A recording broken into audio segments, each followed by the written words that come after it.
कहानी अब एक ऐसे बिखराव और नाजुक मोड़ पर आन पहुंची है जहां सांसें अपने अरूज पर हैं, अपनों के चेहरों से नकाब उतर रहे हैं और हसद व जलन की आग मैं हंसते बसते घर को इजाड़ने की मुकम्मल मंसूबाबंदी की जा चुकी है। आज की उस किस्त में आप देखें गे कि किस तरह एक सगी बहन अपने ही भाई की जिंदगी में जहर घोलने के लिए अपने तमाम अखलाकी उसूलों को बिल-आए ताक रख देती है। कहानी का आगाज वहां से होता है जहां कमाल की फैमिली एक खास मकसद और मंसूबे के तहत दोबारा इस घर में कदम रखती है। मारिया और उसकी मां के दिल में पहले दिन से ही ये लालच और हौस छिपी हुई थी कि किसी तरह इदरान को अपने जाल में फंसाया जाए, समीन को इस घर से हमेशा के लिए बेदखल क्या जाए और इस अरबों की जायदाद पर अपना कब्जा जमाया जाए। लेकिन इस बार उनकी इस साजिश को ताकतवर तरीन सहारा मिलता है घर की ही बेटी शाइला का। शाइला जो सुमीन से शदीद नफरत करती है और उसे इस घर में एक लम्हे के लिए भी बर्दाश्त करने पर तैयार नहीं है। जब मारिया और उसकी मां की ये छिपी हुई गुफ्तगू सुनती है तो उसके दिल की बाछें खुल जाती हैं। शाइला को लगता है कि सुमीन को बर्बाद करने के लिए उससे बेहतरीन मौका और कोई नहीं हो सकता। वो बगैर किसी हचकचाहट और शर्म के आगे बढ़ती है और मारिया की तरफ दोस्ती और तहालुफ का हाथ बढ़ा देती है। शाइला मारिया को अपने पास बैठाती है और उसे एक जबरदस्त और खुला चैलेंज देती है। वो मारिया से कहती है कि अगर तुम में वाकई दम है और तुम इदरान को हासिल करना चाहती हो तो तुम्हें सबसे पहले इदरान के दिल से थमीन की मोहब्बत को जड़ से अखाड़ना होगा।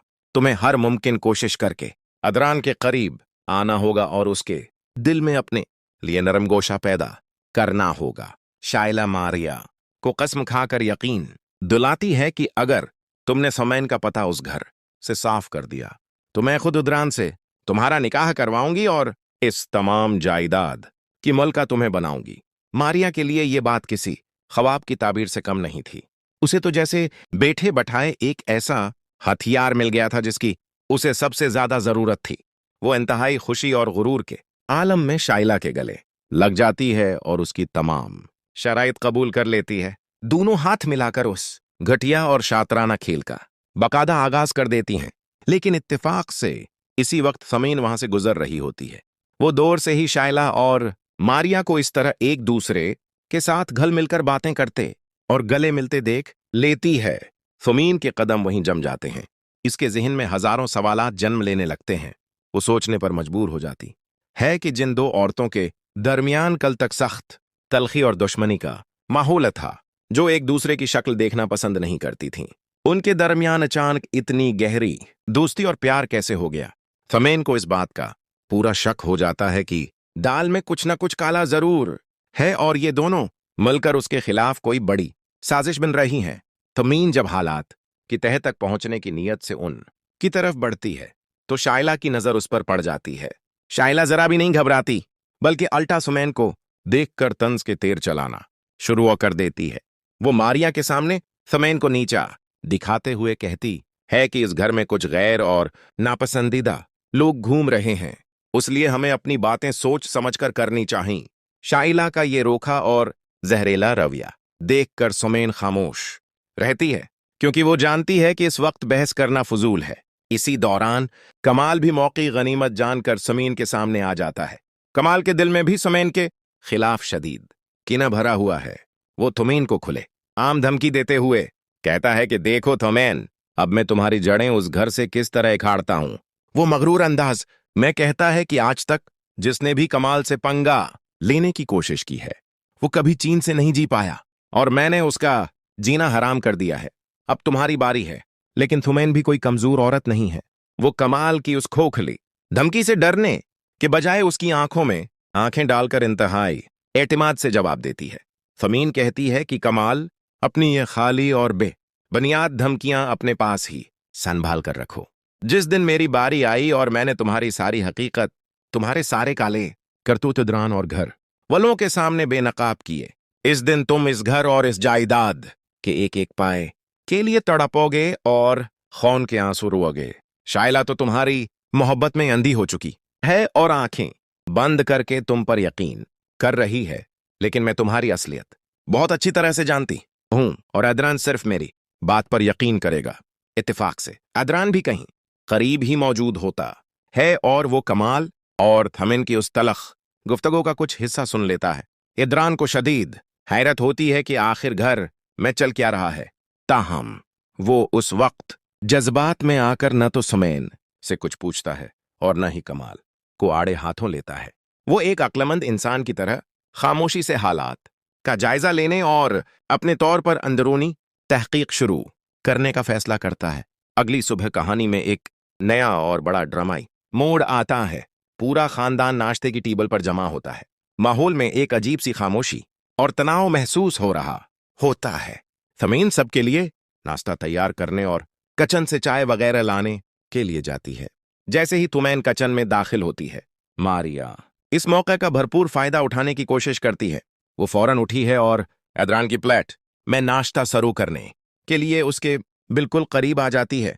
अदरान, जो मारिया की नीयत और उसके इरादों से अच्छी तरह वाकिफ हो चुका है, फौरन उसका हाथ रोक देता है। अदरान इंतहाई सख्त और सर्द लहजे में मारिया से कहता है कि मुझे तुम्हारी या किसी और की खदमत की बिल्कुल जरूरत नहीं है। मेरी बीवी उस घर में मौजूद है और वो मेरी देखभाल करने के लिए काफी है। अदरान का ये टोकना और सबके सामने उस तरह मना कर देना मारिया के लिए एक शदीद धचका होता है। उसकी सख्त बेइज्जती हो जाती है और वो शर्मिंदगी और गुस्से के आलम में नाश्ते की टेबल छोड़कर चली जाती है। ये मंजर देखकर शाइला से जब्त नहीं होता। वो अपने भाई पर ही बरस पड़ती है और गुस्से में कहती है कि भाई, आपका ये रवैया बिल्कुल गलत है। मारिया अगर खुलूस दिल से आपके लिए कुछ कर रही थी तो आपको उसकी उस तरह तौहीन नहीं करनी चाहिए थी। आपने उसका दिल दिखाया है और आपको इससे माफी मांगनी चाहिए। इदरान को शाइला की उस बेजा मुदाखलत और मारिया की तरफदारी पर सख्त नागवारी होती है।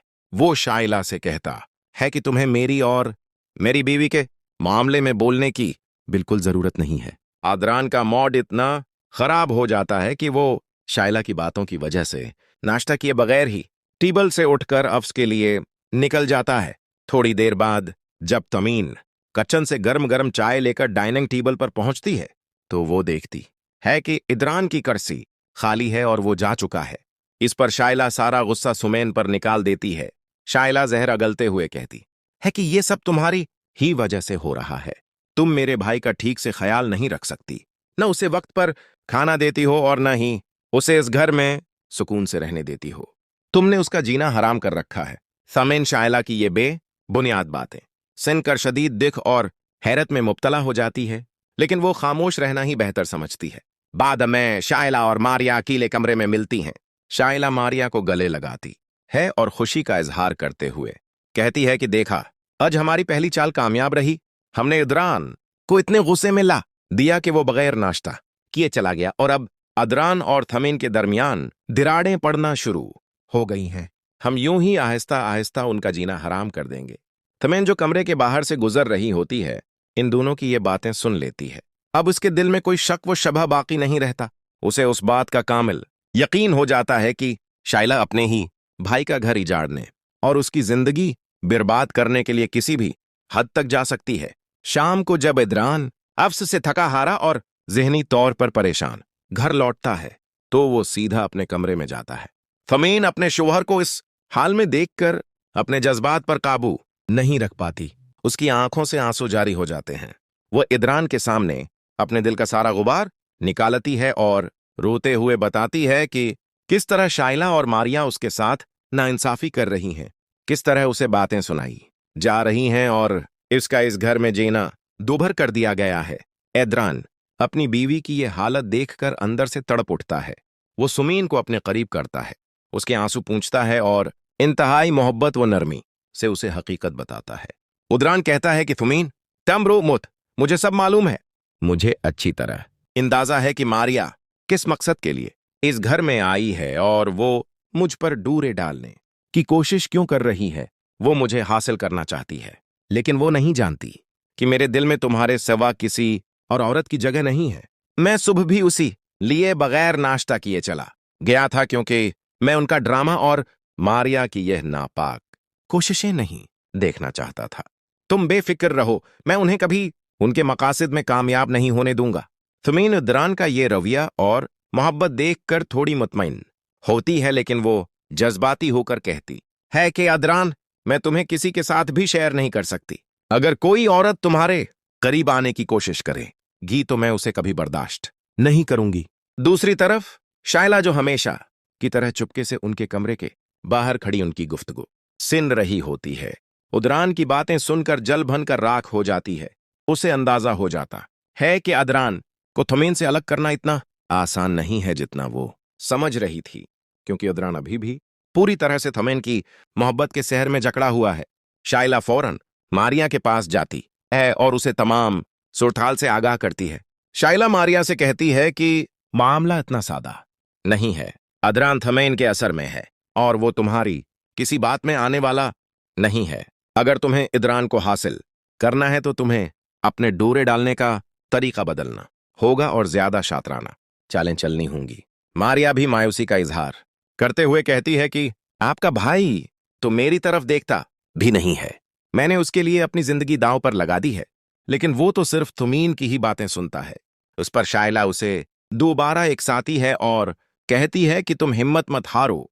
अगर इस बार तुम किसी भी तरह सुमेन को इस घर से निकालने में कामयाब हो गई तो इदरान सर्फ और सर्फ तुम्हारा होगा, ये मेरा तुमसे वादा है। दोस्तों, ड्रामा सीरियल टूटा हुआ दिल कि यह किस्त इंतहाई सस्पेंस और जज्बात से भरपूर है। अब देखना यह है कि क्या इदरान अपनी बहन शाइले और मारिया की उस घटिया साजिश को वक्त रहते हुए नकाब कर पाएगा। क्या वो तुमीन को इस घर में उसका जायजा मकाम और इज्जत दिला सकेगा, या फिर शाइला और मारिया की अगली चाल इतनी खतरनाक होगी कि वो अदरान और थमीन के मजबूत रिश्ते में भी दुराड़ डालने में कामयाब हो जाएंगी। और सबसे बड़ा सवाल ये कि कमाल का असली चेहरा उदरान के सामने कब आएगा। इन तमाम सवालात के जवाबात हमें आने वाली एक साथ में मिलेंगे। आपके ख्याल में क्या थमीन को अब शाइला और मारिया के खिलाफ खुद कोई बड़ा और सख्त कदम उठाना चाहिए, या उसे उदरान पर भरोसा रखकर खामोश रहना चाहिए? अपनी कीमती राय का इजहार नीचे कमेंट सेक्शन में जरूर कीजिएगा। अगर आपको यह तफसीली स्करपट और तज्जिया पसंद आया हो तो इस वीडियो को लाइक और शेयर जरूर करें, और मजीद बेहतरीन ड्रामा रिव्यूज के लिए हमारे चैनल को सब्सक्राइब करना ना भूलें। अपना बहुत सा ख्याल रखिएगा। मिलते हैं अगली किस्त की तफसीली वीडियो के साथ। तब तक के लिए अल्लाह हाफिज।